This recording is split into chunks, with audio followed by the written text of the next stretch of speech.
حکم دیتا ہے تو ساتھ ہی والدین کے ساتھ حسن سلوک کا بھی حکم دیتا ہے۔ یعنی اور بھی عبادات ہیں، میں کسی اور اینگل اور کسی اور زاویے سے بات کر رہا ہوں۔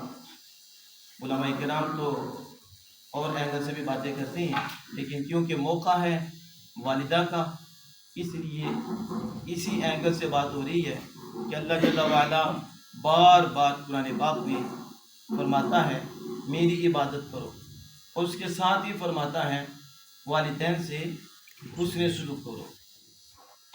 یہاں مفسرین کرام نے لکھا ہے کہ اللہ جل وعلا نے اپنے عبادت کے حکم دینے کے بعد والدین سے حسن سلوک کا حکم کیوں دیا ہے؟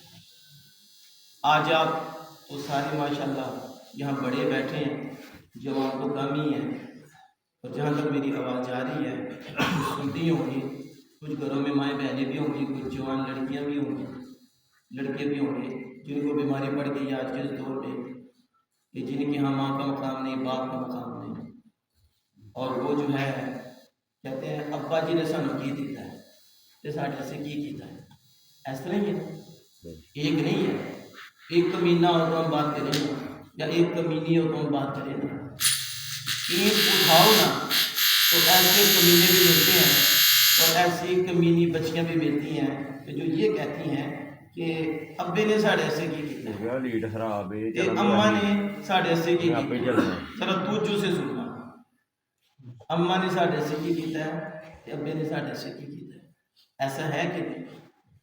وہ قرآن سے دور ہے، وہ حدیث مبارکہ سے دور ہے، وہ آمنہ کے نام صلی اللہ علیہ وسلم کی احادیث سے دور ہیں، انہیں پتہ ہی نہیں کہ ماں باپ نے تمہارے لیے کیا کیا ہے، ماں باپ تمہارے لیے کتنی بڑی نعمت ہے، ماں باپ کا تمہارے ہاں کتنا بڑا مقام ہے، ماں باپ کی کتنی عظمت ہے۔ قرآن پاک میں اللہ جل وعلا اپنے ساتھ ہی والدین کے ساتھ حسن سلوک کا کیوں حکم دے رہا ہے؟ تو مفسرین کرام لکھتے ہیں کہ وجود اللہ نے دیا ہے، بتاؤ وجود کس نے دیا ہے؟ کیا ڈائریکٹ دے دیا؟ ڈائریکٹ ملا؟ آپ ڈائریکٹ آ گئے، آپ جتنے بھی یہاں سارے ڈائریکٹ آئے، یہ ساری بچیاں بچے ڈائریکٹ آ گئی ہیں کہ ان کو والدین کے ذریعے بھیجا، کس کو ذریعہ بنایا؟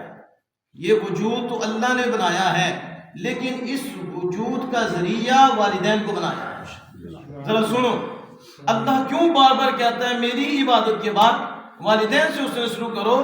کیونکہ حقیقت میں وجود دینے والا وہ ہے، اور وہ محسن حقیقی ہے، اور وہ موجد حقیقی ہے کہ جس نے حقیقت میں تمہیں وجود دیا ہے، اور یہ تیرے والدین تمہارے لیے محسن مجازی ہیں، اور یہ مجازی وجود دینے والے ہیں، وہ حقیقت میں وجود دینے والا ہے، اور یہ اس کی عطا سے تجھے وجود دینے والے ہیں۔ کہا جب وہ وجود دینے والا تو کہتا ہے میری عبادت کرو، میں نے تمہیں وجود دیا ہے اور میرا ہی حاضر تمہارے اوپر حق ہے، میں محسن حقیقی ہوں، لیکن تمہیں ڈائریکٹ نہیں دیا، تیرے ماں باپ کے ذریعے دیا ہے، اس لیے میری بھی عبادت کرو، اور جن کے ذریعے تمہیں وجود ملا وہ بھی تیرے محسن ہیں، ان کا بھی احسان اور حسن سلوک کے ساتھ ان کے ساتھ پیش آ۔ آج ہمارے ہاں کیا ہے؟ کہتے ہیں بنے کیا دیا؟ کہتے تیری آنکھ ڈائریکٹ ملی تھی تجھے کمینے، یہ زبان کہاں سے تمہیں ملی ہے؟ ڈائریکٹ مل گئی ہے، یہ تیرا جو وجود ہے ڈائریکٹ مل گیا، آج چل پھر رہا ہے تو پیچھے بابا ہی ہے، پیچھے تیری ماں ہی ہے، آج تجھے جو منصب ملا ہے، آج مسجد میں بیٹھا ہے عبادت کر رہا ہے، یہ بھی پیچھے تیرا بابا ہی ہے، پیچھے تیری ماں ہی ہے۔ تو چودھری بن جائے، تو جتنا مرضی بڑا دنیا دار بن جائے، جو جتنا بڑا متقی پرہیزگار بن جائے، تو صوفی بن جائے، تو ولی بن جائے، تو غوث بن جائے، تو قطب بن جائے، جو بھی بنے پیچھے تیرے ماں باپ ہی ہیں۔ اس لیے جو بھی مقام ملتا ہے وہ وجود سے ملتا ہے، اور وجود ملا ہے تجھے ماں باپ کے ذریعے۔ آپ سمجھ رہے ہو؟ پوچھو یہاں کہاں سے ملی؟ ابا جی نے کچھ نہیں کیا میرے لیے، ماں نے کچھ نہیں کیا، تو جو ماں سردیوں میں اٹھ کے پیشاب کی جگہ لیٹ جاتی تھی، وہ تکلیفیں برداشت کرتی تھی، منہ سے نکال کے تمہیں کھلاتی تھی، خود بھوکی رہتی تھی، لیکن اپنی خواہش تجھ پہ قربان کرتی تھی۔ جب تیرے جننے سے پہلے کی جو صعوبتیں ہیں، جو تکلیفیں ہیں، وہ تیری ماں نے برداشت کی ہیں، نہ وقت کا کھانا، نہ وقت کا پینا، کیا آنا، الٹیاں آنا، نہ وقت کی نیند بھی جاتی رہتی ہے، کبھی آئی کبھی نہ آئی، یہ پرہیز کرنی ہے، یہ پرہیز کرنی ہے، یہ پرہیز کرنی ہے۔ ماں ساری پرہیزیں کرتی ہے، کس کے لیے؟ ایک بچے کے لیے۔ کس کے لیے؟ اتنی تکلیفیں برداشت کر کے پھر وہ بچہ آئے, بڑا ہو اور بڑا ہو کے کہے تو میرے سے کی کیتا ہے, کمینہ نہیں کہیں گے تو اسے کیا کہیں گے, اس سے اور کیا کہیں گے. میرے شیخ کریم فرماتے ہیں تو اپنی ماں کو حضرت رابعہ بصریہ سمجھ اور اپنے باپ کو بایزید بستامی سمجھ.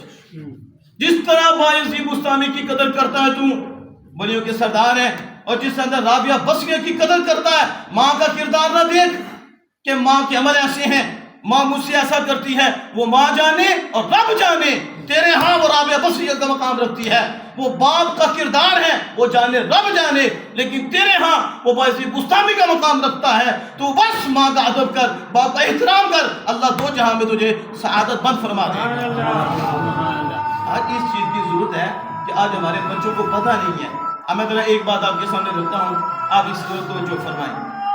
بخاری شریف میں یہ حدیث موجود ہے اور اس کا مفہوم آپ کے سامنے رکھتا ہوں. ایک شخص نے بنی اسرائیل کا تھا, اللہ نے اس کے لیے دریا میں انتظام کیا تھا, تو وہ اس کے اندر رہتا تھا. مخلوق میں کسی سے تو وہ ملا ہی نہیں تھا, اور 500 سال اس نے عبادت کی. کتنے سال؟ 500 سال عبادت کی, اور چغلی کوئی بھی نہیں, غیبت کوئی بھی نہیں, فراڈ کوئی بھی نہیں, دھوکہ کوئی بھی نہیں, الزام تراشیاں, گالی گلوچ, چغلیاں, ٹانگیں کھینچنا, پراپوگنڈا کرنا, وہ ہے ہی کوئی نہیں. یعنی حقوق العباد کی طرف کوئی ایک بھی مسٹیک نہیں, ملا ہی نہیں, وہ ادھر ہی رہا. حقوق اللہ تو ہر وقت اللہ کی عبادت, ہر وقت اللہ نے اس کے لیے انتظام بھی کیا, کھانے پینے کا, اس کی جان بھی چلتی رہی اور آپ کو یاد بھی کرتا رہا. 500 سال جب عبادت ہوئی تو یہاں تک میرے علم میں ہے کہ پھر اس نے عرض کی مالک سجدے میں میری روح قبض ہو, تو سجدے میں ہی اس کی روح قبض ہوئی. سجدے کی حالت میں آپ بتاؤ کتنی عبادت تھی, کتنی عبادت. 500 سال کوئی گناہ نہیں, نہ مخلوق کو تنگ کیا, نہ رب کی نافرمانی کی. اتنا پقیدہ شخص میرے آقا دو جہاں صلی اللہ علیہ وسلم, جن کو اللہ نے اس کائنات میں سب سے زیادہ علم سے نوازا ہے, سب سے زیادہ جس ہستی کو نوازا وہ میرے آپ کے آقا ہیں. قیامت کو جو ہونا تھا یہ بخاری میں موجود ہے, رسول اللہ صلی اللہ علیہ وسلم نے وہ پہلے بتلا دیا کہ وہ 500 سال کا عبادت گزار جب آئے گا تو مفہوم یہ ہے, اللہ جل وعلا فرمائے گا کہ جاؤ میری رحمت کی وجہ سے جنت میں چلے جاؤ. اور وہ کہے گا مالک میرا عمل ٹھیک ہے, مالک تیری رحمت ہے, لیکن میں نے گناہ کوئی نہیں کیا, میں نے تو 500 سال عبادت کی ہے, تو میرا عمل, اچھا عمل کی جزا مانگ رہا ہے کہ میرا عمل اتنا ہے, ٹھیک ہے پھر اسے ترازو پہ لے جاؤ. جی دونوں ترازو پہ لے کے جان گے, ایک آنکھ کٹن گے اور ایک آنکھ کٹ کے ایک پلڑے سے رکھن گے, تو دوسری طرف 500 سال عبادت کوئی گناہ نہیں, پلڑے میں رکھا جائے گا. آنکھ جو ہے یہ باری ہو جائے گی, آنکھ والا پلڑا اوپر چلا جائے گا. اب بندے تیری 500 سال کی عبادت, میری ایک نعمت ہے آنکھ, اس کا بھی بدلہ نہیں دے سکی, اس کا بھی بدلہ نہیں چکا سکی. یہ جو تو دیکھ رہا تھا کس کے کرم سے دیکھ رہا تھا؟ 500 سال تک تیری آنکھ روشن رہی, تو دیکھتا رہا, تیرا دماغ چلتا رہا, تیرے بازو سلامت رہے, تیری ہر شے سلامت رہی, تیرے لیے بندوبست کیا, تیرے کھانے پینے کا بھی کیا, سجدوں کی توفیق بھی ہم نے دی, عبادت کی توفیق بھی ہم نے تمہیں دی, سارا کچھ تو ہم نے تمہیں دیا. تیرا کیا ہے؟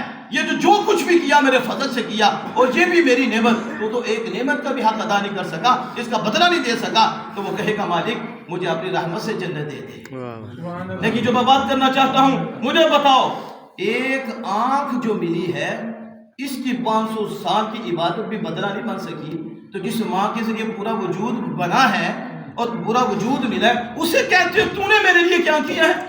اور جس باپ کے ذریعے پورا وجود آیا اسے کہتے ہو کمینوں کہ کیا دیا ہے.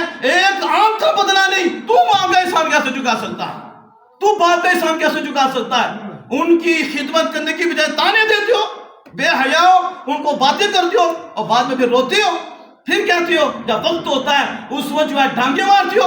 ہمارے ہاں تو مشہور ہے, کیا مشہور ہے, زندہ نو ڈانگا مردے نو بانگا. یہ کب رسم ختم ہوگی ہماری, کب جائے گی؟ غور کرو, ایک وجود ہے, ایک آنکھ. میں آپ سے پوچھتا ہوں ایک آنکھ کا بدلہ نہیں دے سکتا, تو جس کی وجہ سے پورا وجود ملا ہے اس ماں کی عظمت کتنی ہے, اس باپ کی عظمت کتنی ہے. ذرا ٹھہر کر، ایک آنکھ کا بدلہ 500 سال کی عبادت نہیں بن سکی.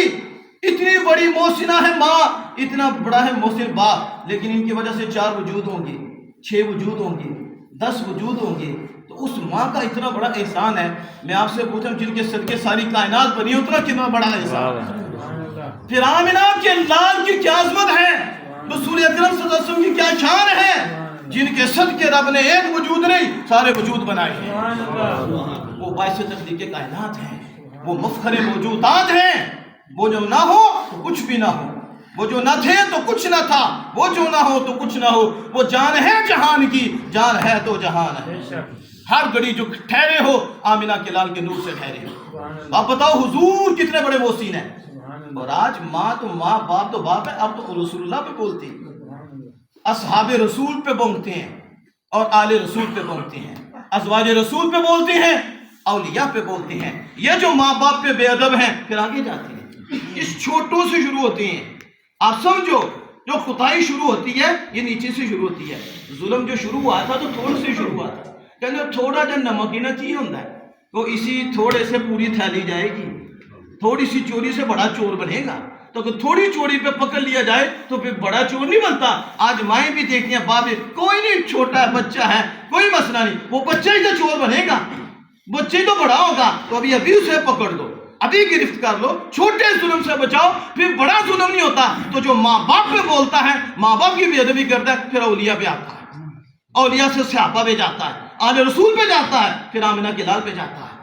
اس لیے ان چیزوں کو اپنے ذہن میں رکھنا ہے. جو میں بات کر رہا تھا والدین کے حوالے سے بات کر رہا تھا.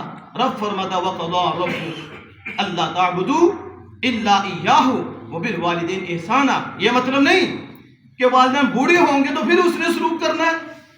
نہیں، والدین جوان بھی ہوں، حسن سلوک ہے، لیکن خدمت زیادہ والدہ کی ہے، خدمت زیادہ والدہ کی ہے، اور والد کی بھی خدمت ہے. لیکن اگلی بات سماعت فرمائیں. فرمایا وَبِالْوَالِدَيْنِ إِحْسَانًا إِمَّا يَبْلُغَنَّ عِندَكَ الْكِبَرَ أَحَدُهُمَا أَوْ كِلَاهُمَا فَلَا تَقُل لَّهُمَا أُفٍّ وَلَا تَنْهَرْهُمَا وَقُل لَّهُمَا قَوْلًا كَرِيمًا. فرمایا جدو وہ دونوں وچوں ایک یا دونوں ہی بوڑھے ہو جائیں. پہلے تھا جوان بھی ہو ماں باپ، اس نے سلوک تو پھر بھی ہے. الگ بات ہے کہ خدمت ان کی کرنا کب واجب کب فرض ہوتی ہے، یہ ایک الگ ہے ٹاپک ہے کہ وہ کب ہوگی والدین کی خدمت. جب وہ کچھ نہیں کر سکتے، وہ خود محتاج ہو گئے ہیں، اور بچہ کر سکتا تو اب اس پہ لازم ہے کہ وہ والدین کی خدمت کرے. لیکن اگر وہ جوان ہے تو اس کا یہ مطلب نہیں کہ والدین جوان ہو تو حسن سلوک نہیں کرنا.